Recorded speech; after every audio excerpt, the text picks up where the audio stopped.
I had the great pleasure of being invited to Logically's second event, LogicCon, in Columbus, Ohio, the week of the 15th of October, 2024. Logically is a managed service provider, but a very large one. I've also had the great pleasure of being acquired. I was the first MSP to be acquired by Logically. So I feel like I'm really part of the community still, or part of the family still. But I went on site, they had a great event. I set up the podcast booth. I had a lot of great conversations with the staff of Logically, with some vendors that were there, and some other people. It was a great time. I'm humbled and thankful that I got the opportunity to do that. The following is one of the conversations at this great event. I want to thank Logically for letting me do this. I had a great time. Thanks for listening. Hi, I'm Joey Pinz, and here's my 45-second introduction. After starting my business in the 90s, I started developing poor habits of eating in my diet because of working way too much. I found myself at 340 pounds. The doctor told me if I don't lose the weight, I'm not going to see my daughter graduate. I took the next 7 months, lost 130 pounds. People ask me, how'd you do it? What's the secret? I need to lose weight. How'd you do it? How did I lose the weight? Just one word: discipline. I've had other successes in life, and I attribute them all to discipline. Now, I'm not the king of discipline, but I believe that it can help all of us. Friends convinced me to start a podcast. The podcast mission: how do we better ourselves and society?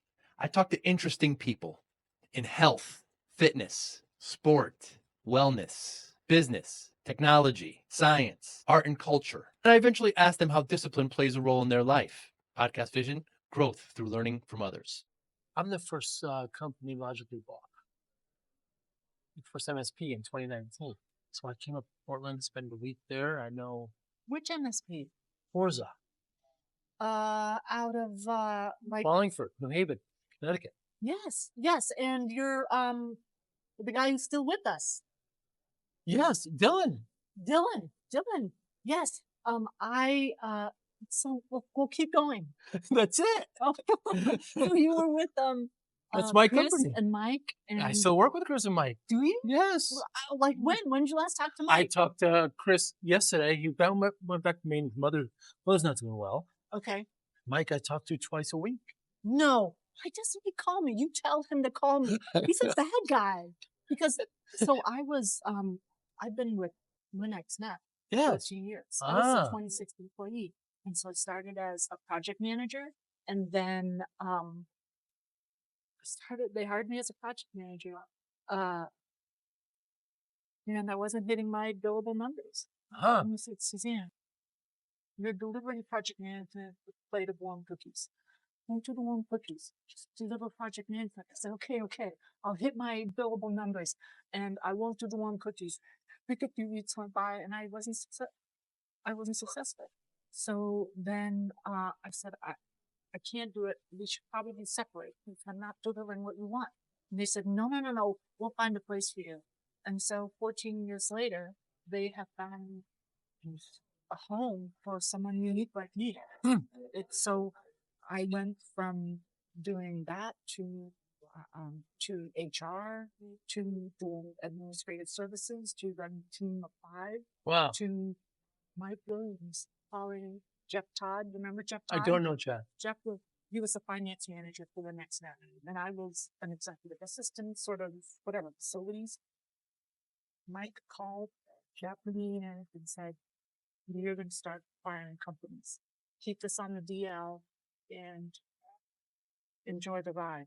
And so 14 years later, I'm still with the company, kind of hitting what that triangulation of what I enjoy doing and what I'm good at, feeling valued by the company, not technical. So what is it about me logically that keeps me there, but also keeps them appreciating what I've been doing to the table? What is it? So I've been given challenging projects. Like last year, I was handed a project where we needed to, it's called vendor contract synergies, and logically needed, well, you can appreciate this with all the acquisitions, what, the 11 or 12 companies, we needed to consolidate all of our vendors and all of our solutions. And so that resulted in dozens of projects that we needed to track. And so I wasn't in the minutia of the projects themselves, but it was, can we save money?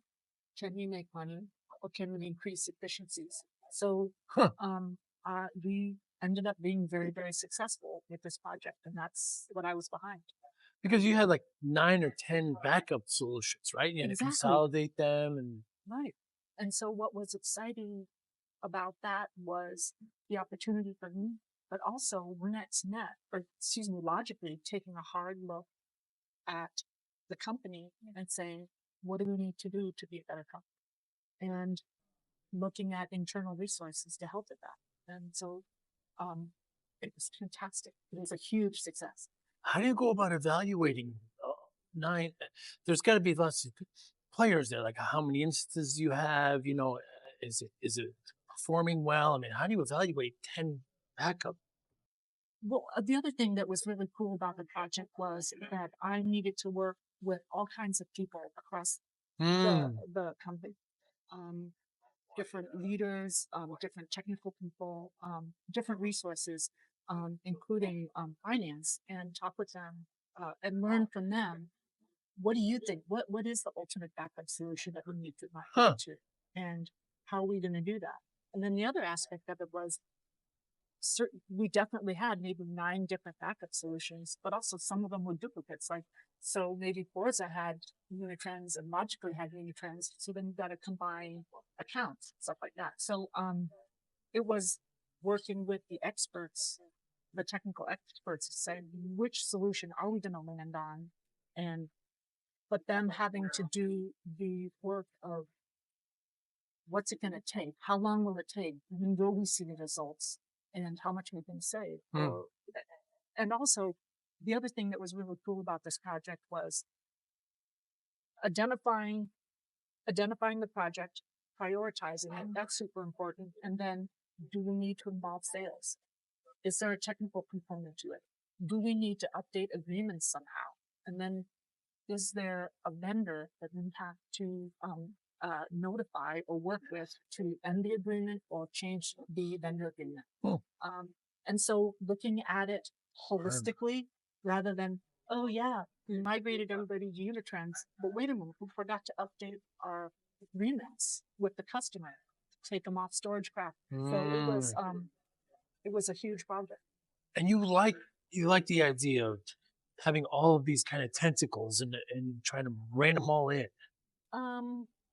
What was exciting was, for some reason, people were willing to come to the table and work with me. I'm not technical, but I was willing to work with them, and they were willing to give me the time of day to say, I will participate in this approach to getting this project done and seeing it through to reach the savings. And there was something different about Logic. And the other thing, you know what, actually, I have to say, I felt like executive leadership was behind this because of their sponsorship and their expectation. The other thing that is cool was the accountability that went along with it. People bought into it. So that not only did we complete these projects, but we had tools to tell us, these amazing technical spreadsheets that said, this is what you're going to say. This is what you're going to save this month. And this is what we anticipate. This is what we actually save. And so we could give reports to the executive leadership team, but also the other side to demonstrate. We're not just saying we're going to save this money, but this is what we're going to save and when we're going to save it. So we also got some cred. So backup from leadership to hold people accountable that I could escalate to if I wasn't being successful. But also we could demonstrate, prove that we were seeing savings or the gains. What an incredible asset. I mean, that's really, really powerful what you've been able to do. What is it when you approach these things? So is it more science or art for you? It's more art. Have you interviewed Andy Hall yet? I have not. Anyway, there's this new survey that he tried, that he tested out on us. And it talks about what really jazzes you and what really drags you down. So if you did what jazzes you all week long, you're jazzed. But are there things like what components drag you down during the week? And what he found out, and it was so obvious, glaringly obvious, is I'm all about tenacity. Have you done it yet? Have you done it yet? Have you set up your booth yet, Joe? Have you set up your booth? When are you going to set up your booth? Have you let me know you're setting up your booth? Are you all done? Do you need any help? Is there anything I can do? That tenacity, but also the excitement around sinking my teeth into a project. So like I'm task driven. So when I talked a moment ago about kind of what I'm good at, but also what energizes me, I think I found that in this. Because the other thing is, again, I'm not technical. So you're Forza, you know. I see that as an asset for you, though. I see that as a good thing. You mentioned it a couple times. You feel you should be more. I feel like I should be. I feel like I'm apologizing, but I get where I fit. Yes. But somehow I have the ability to talk to people and I don't. My only agenda is to get a job done, but I need to. Is it a priority? Is it important to Josh? How much is it going to save us? Are you sure it's going to save us this? Well, when are you going to get it done? And who owns this? Who's accountable for getting it done? Give me something concrete to work with that I know is important to the company, and I'll get it done. And so, it goes back to then logically when WinXNet acquired Forza and Mike Williams pulled Jeff and me in, he knew that I would get it done. And so I was in deep in all those acquisitions. You remember Parker? Did you work with Parker? Yes. Parker K-Back? Yes. Still do. You still work with Parker? Now, there was another gentleman, his name was Jeff. Jeff Young? Yes, he left. Jeff, he left. Yeah. Well, Jeff wore Young. shorts in the winter. Yeah, he wore shorts in the winter. And then he's like a MacGyver. Yes. Yeah, you can get anything done. Yeah. You mentioned before that it's more art than science. It seems odd. I would think that since it's a project, you want to know all the elements, you have a procedure, but you feel it's more art to solving these issues. I keep wondering about that because after I demonstrated success with this, I was given another project, another big project for Josh and the company, a financial integration, that's due January 1st, 2025. I'm in deep with it. And what is it about this art that I have to get things done? And so I guess I was starting to talk about it. I feel like it's valuing my team members, authentically and genuinely asking, how can I help?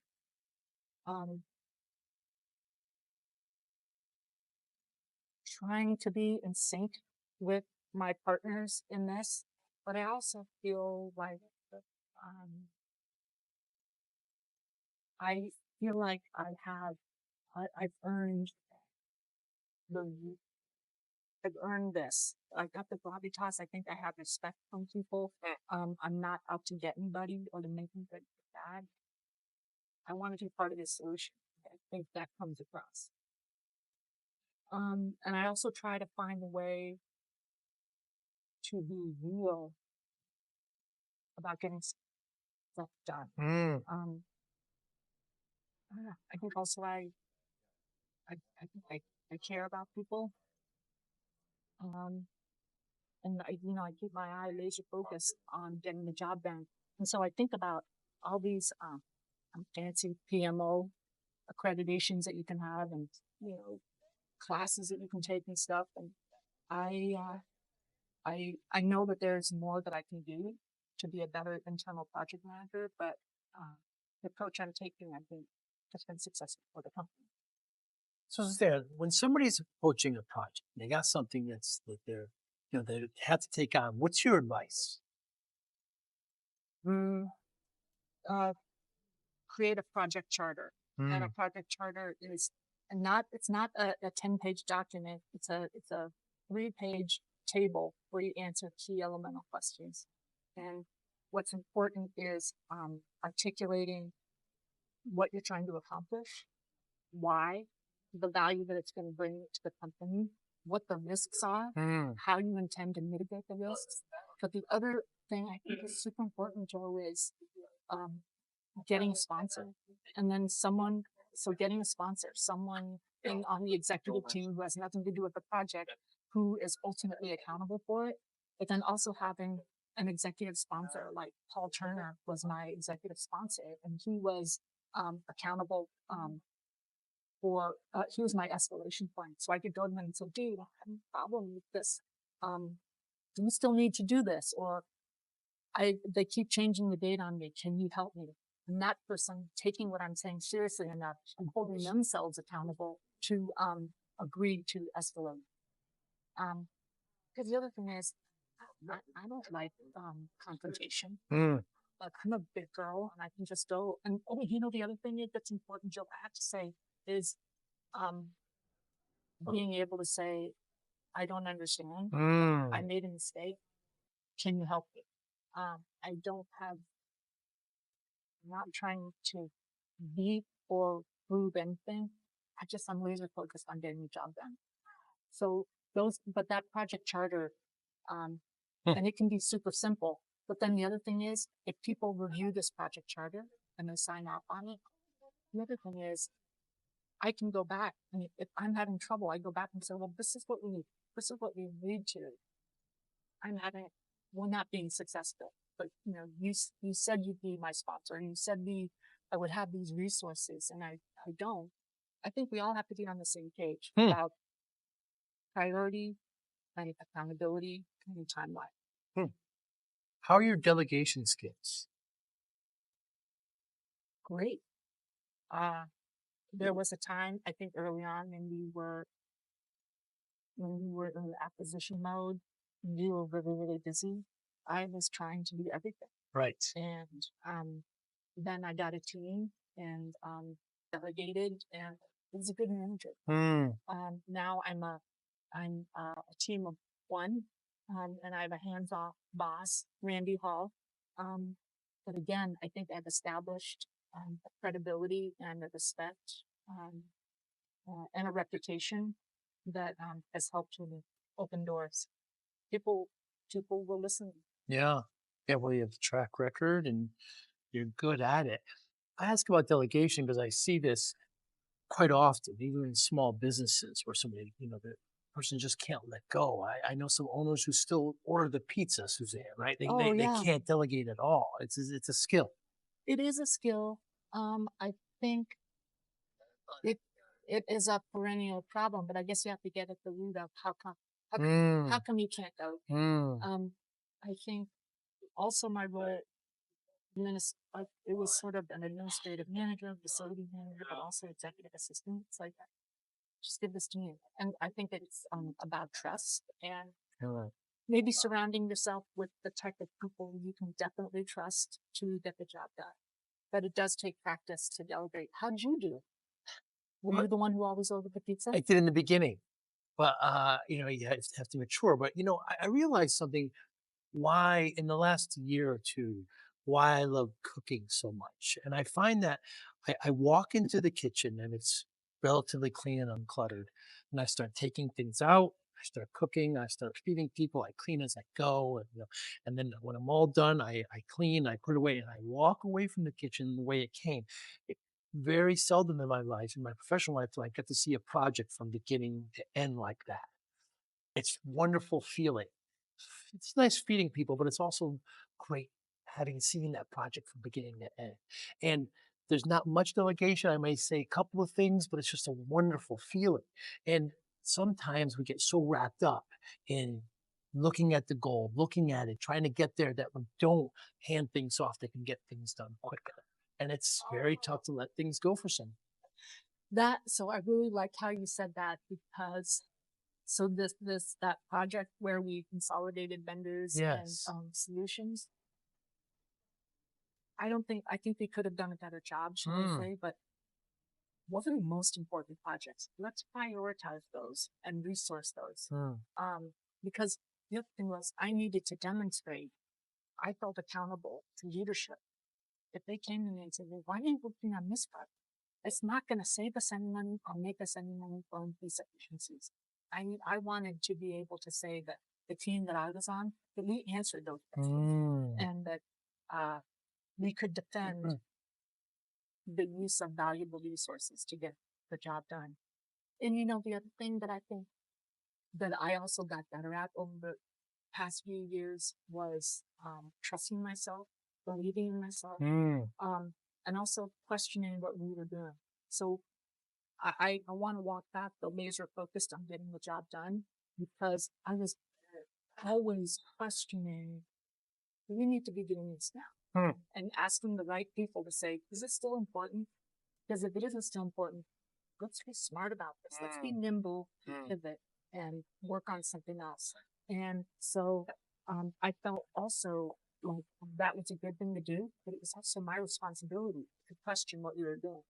I didn't want to, you don't want to be all over the place and like just, you know, keep changing things, but you want to make sure that the ultimate goal, which was to save the company money, reduce our risk and exposure, where we could make money.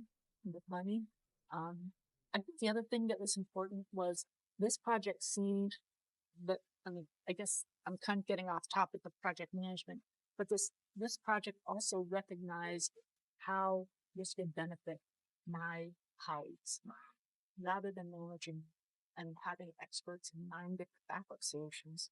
We focused on that. And that is not only going to save the company money, but the NOC is going to own that to manage. Their job is going to get so much better. So they had some skin in the game, and they probably also had ideas about the approach to take. So that's another part of where I think I was successful, is respecting the talents of others. But I'm pretty big on holding people accountable. Because the other thing is, you ask them, so was, are you the right person to ask about this? Are you the right person to be accountable for this? And if you're not, show me who is, and I'll go after them. Is there anything in the last, let's say, month to 2 months that you changed your mind on? Change my mind on. Small, it doesn't have to be anything huge, anything. If you change your mind on something,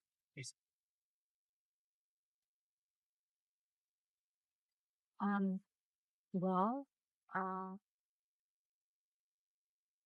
trying to come to,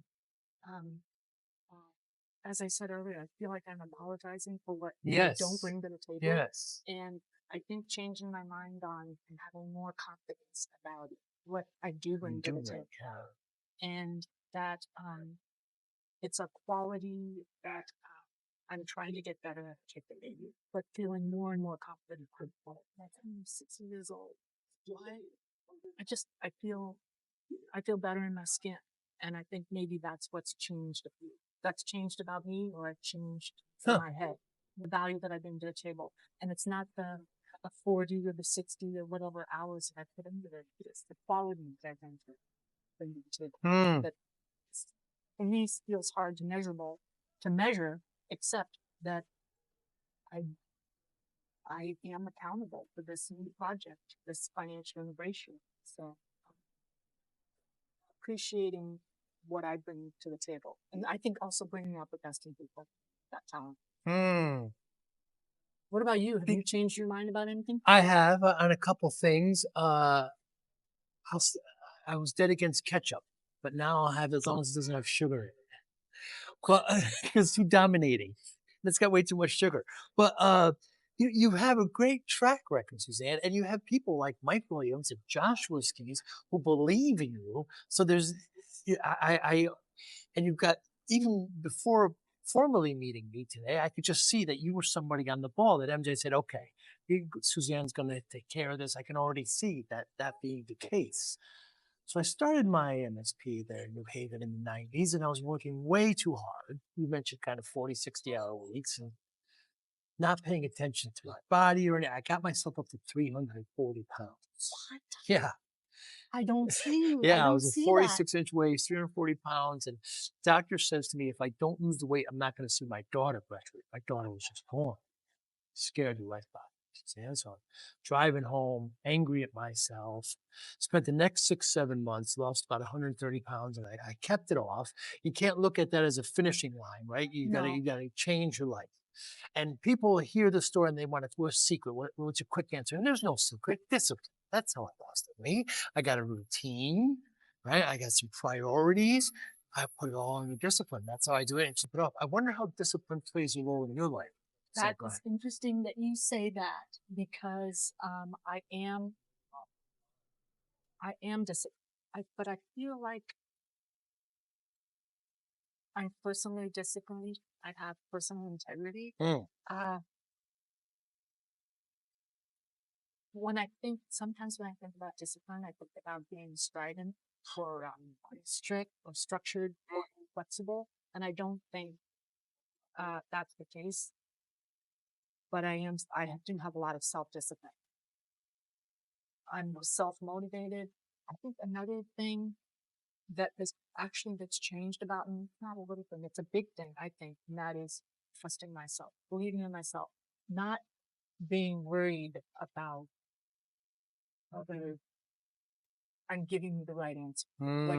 Like I'm grasping it. Look, it's just Joe one yet. It's actually but also you're allowing me to just be myself. You're Yes. inviting me to just be myself. Please. So I guess I think I'm feeling that, but there's also part of me that not that I don't care, but I don't care as much. You know what I mean? I'm really comfortable in my skin, not trying to be someone else or take my value out of what other people think of me. I think that's actually also a big recent change. So that's your story. You're very amazing. Yeah. Was it Sure. when the doctor said you might not live to see your child grow up? Yeah. That was That was it. That was the moment. Yeah. Because I'm no longer, I'm not just affecting me anymore. I'm affecting this person that I somehow brought into this world, you know, and so it's just much bigger than, and how could I do it? And of course, you know, quickly, you know, I see my buddies, I say, how could you let me get this way? You know, and I just try to justify it somehow because I stopped playing sports and I stopped doing things that I was normally doing. And they say, well, Joe, we saw you working a lot. And so, I mean, I just changed it a bit at that point. And so, well, what about where did personal accountability? Didn't have any. I was trying to run a business. I didn't have any, you know, I had very few clients and then I got some and then I got employees and then I was just working more and, you know, you get married, you have a child, you think, you know, it's just 340, I was 46-inch waist, 340 pounds. I'm 32-inch waist, 200 pounds. So you just had to keep it up. Just had to just change the way I did something. So how did you get to saying I'm the bottom line here? I have to change. And what did you change? It's very interesting. Forza? Oh, that was until not 2019. That was 20 years later. Just like yourself, when you say you say you're self-disciplined. You always had it? I just feel it. Or you developed it?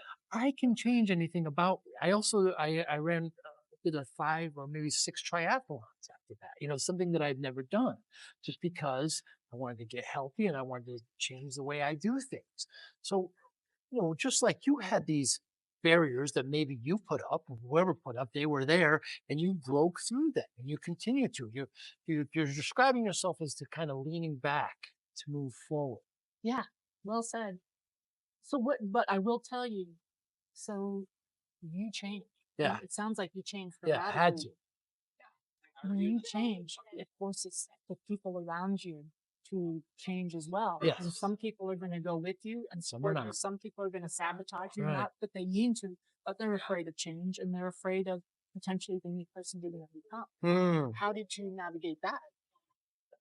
Did you lose any? You know, I was working, so whoever I lost, you know, it gets to a certain point where, you know, if this is going to happen, somebody described it as a rocket ship going up, and as they get to a certain level, they drop the first fuselage off. When they get to the atmosphere, they drop the next fuselage. So the rocket's rising and rising and rising, and some leave and some stay. You know, it happens, you know. Have you lost friends along the way being a project manager? Maybe on your team? No. No. What was I just going to say? Do you think this is a dramatic question? Did you hate yourself when you were 400 pounds? I've never hated myself. You feel sorry for yourself? No, that was the opposite. I was upset that I let myself get here. So that's an interesting. You said that earlier. Yeah. You were It's my pie hole. that I did this. It's my pie hole, and I'm going to get myself out. Well, so the part of taking that self responsibility was that you also knew that if you got yourself into this, you could also get yourself I'm the out. only one who can. I'm the only one. Yeah. Was there ever a time when you blamed others? Yeah. Like I kiddingly said to my friends, like I see pictures of Yeah, you myself. I'll said. show you a picture. Why didn't you tell me I was fat?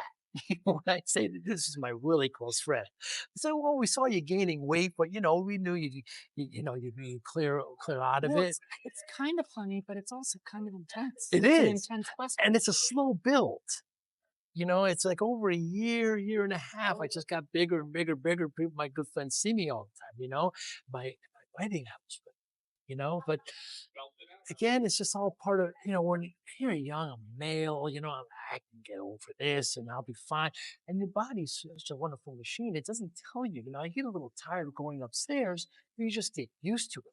But it wasn't until the doctor said to it gave me that number, 340 pounds. And it's I just Well, changed so what about your wife? she was very kind as well. She said, "Okay, well, Joe's getting big, but he's working hard." And she and when I came back, I said the same thing. I said, "Well, how come I didn't realize this? Everybody did. Well, we're the same way, Joe. We just saw you get bigger, bigger. You weren't sad, you weren't miserable, but then I've got this baby, and I had to make a big change. I think we all make those. What motivates you now, Suzanne?"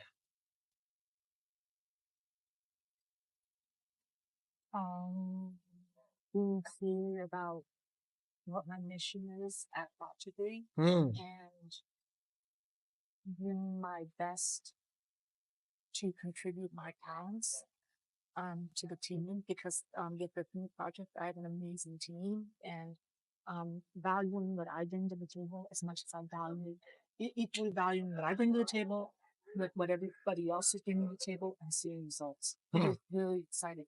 We are doing stuff that nobody could do. And if it were easy, it would have been done 5 years Right. ago. And so there's a lot of pride in all of us being successful. And so I just think it's really cool that I am the project manager, big project, and one of the most important things we want to do in 2024. We're doing it. We're actually being successful. We are on track. This is really hard. And despite all the odds. So what's motivating me is continuing to see that success. And the other thing I think is the work-life balance. I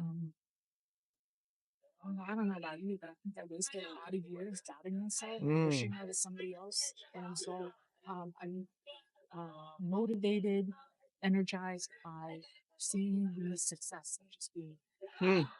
It sounds so simple. Yeah. But Wonderful. it is.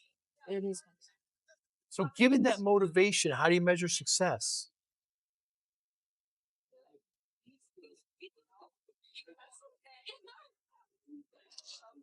So I think I said earlier, 60 years old, and I You look don't great. feel like I'm low.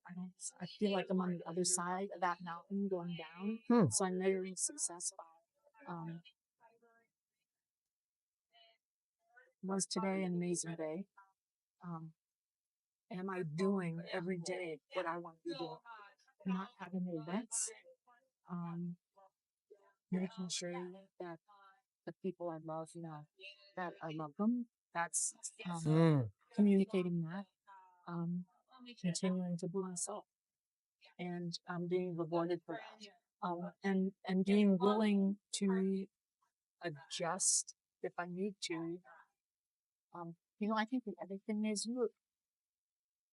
I was thinking about it a little bit when we were talking about your weight loss and the decision, and that is knowing that ultimately I need to take care of myself and be the best person that I can be for myself, and that I can't be responsible for his happiness. Although you did choose to put the money, we now have a child. Right. There are some responsibilities, but ultimately we are accountable for our own happiness, and we need to take responsibility for that. Mm. Whatever comes, whether it's work, professional or personal, taking accountability for me, being successful and happy. And that's big because Very big. it's tempting to want to try to change others, or try to make others happy, or try to make others feel responsible for your happiness. I think, you know what, now this has been a good conversation. It's actually thought-provoking, that I'm responsible for my happiness. So what is this? How come you're talking to Mike and Chris all the time? Did Chris move to Maine? I keep saying, dude, like, call me, or Mike, I thought about you. I'll let them know. How much of the state of Maine is part of you? Have you always been there? I'm from California. You're a Californian originally. Yeah. Ah, I grew up in the Bay Area. in the Bay Area. Yeah. And then met my husband in Maine. It's kind of an arranged marriage. And then we stayed in Maine. And I can't believe it, for 30 years. 30 Maine winters. Like, what is that about? So, but I'm really a Southern Maine girl. So how much about Maine do you know? I'm from New England, but I'm from Connecticut, from Southern New England. So I don't, lobster and great food. I love Portland when I went there a couple times to WinXNet. Yeah. Yeah. So, I don't know very much about Maine, actually. And you know what? I'm not outdoorsy. Are you? No, not really. You've been there 30 years and you don't know much about. No, my husband said, well, let's go on a golf trip to PEI. Like Prince Edward Islands. Yeah. Yeah. In Canada. Yeah. So we drove up there, last summer, I guess. That's as far, we drove through Maine. Yeah. You know, you can take a plane. So we did that. I went to St. George Nice. last weekend. Yes. No, the weekend before I went to St. George. Yes. But no, I don't get out much. My mother's from Nova Scotia. Oh, really? And Okay. there's the Bar Harbor ferry that goes up to Halifax. Have you taken it? Yes. Okay, Yes. so Yeah. no. Yeah. So great talking with you today, Suzanne. So tell me, like, what's your gig now? If anybody wants to get in touch with you, they want to talk project management with you, get tips from you, is LinkedIn the best place? No. Oh, it's not. Send me an email or text me. I don't want to give your text or email. I'll are you on LinkedIn? No. Oh, you're not. Do not say that. I don't even know why I'm here. Stop it. Stop. I'm serious. Thank you so much for your time. I really appreciate it. Yeah. Thank you for listening and or viewing Joey Pinz Discipline Conversations. Please share this episode with one or two of your friends who you think may benefit from the episode. Our website, www.joeypins.com. There you'll find lots of resources and you could join our mailing list. Please follow us on all our social media, Instagram, Twitter, and Facebook. Podcast information, the video version of our podcast is on YouTube. Please subscribe. Audio is on all major podcasting platforms. Please follow them. And if you like it, please consider giving 5-star rating. Would really appreciate that. Thank you again for listening or watching Joey Pinz Discipline Conversations.